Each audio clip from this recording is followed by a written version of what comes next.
સુરતમાં મોબાઈલ પર વાત કરવી યુવકને ભારે પડી છે। સુરતથી આ મહત્વના સમાચાર સામે આવ્યા છે, જ્યાં મોબાઈલ પર વાત કરતા યુવાન પટકાઈ ગયો। બીજા માળેથી પટકાતા યુવકને ગંભીર ઈજા પહોંચી છે, ત્યારે હોસ્પિટલમાં ખસેડાતા તબીબે આ યુવકને મૃત જાહેર કર્યો છે। તો મોબાઈલ પર વાત કરતી વખતે યુવક પટકાયો હતો। બીજા માળેથી પટકાતા યુવકને ગંભીર ઈજા પહોંચી, ત્યારે આ ઈજાગ્રસ્ત યુવકને સારવાર અર્થે હોસ્પિટલમાં ખસેડવામાં આવ્યો, પરંતુ હોસ્પિટલમાં ખસેડાતા તબીબે આ યુવકને મૃત જાહેર કર્યો છે।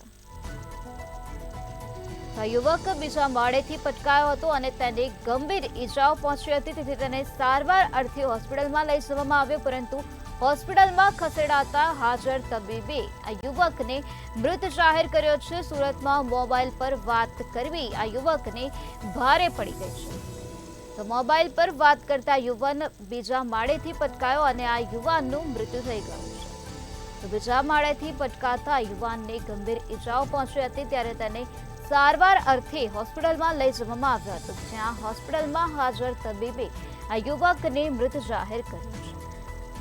ગોડાદરામાં રહેતો 22 વર્ષીય કવિકુમાર શાહ મોબાઈલ પર વાત કરતા નીચે પટકાઈ ગયો, તેથી તેને ગંભીર ઈજાઓ પહોંચી, જેના કારણે તેને હોસ્પિટલમાં લઈ જવામાં આવ્યો, પરંતુ હોસ્પિટલમાં હાજર તબીબે આ યુવકને મૃત જાહેર કર્યો છે।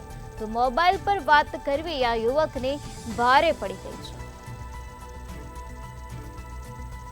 આ યુવક બીજા માળેથી પટકાયો હતો અને બીજા માળેથી પટકાતા યુવકને ગંભીર ઈજા પહોંચી, જેથી તેને સારવાર અર્થે લઈ જવામાં આવ્યો હતો। સારવાર અર્થે યુવકને હોસ્પિટલમાં ખસેડવામાં આવ્યો, પરંતુ હોસ્પિટલમાં ખસેડાતા તબીબે યુવકને મૃત જાહેર કર્યો છે।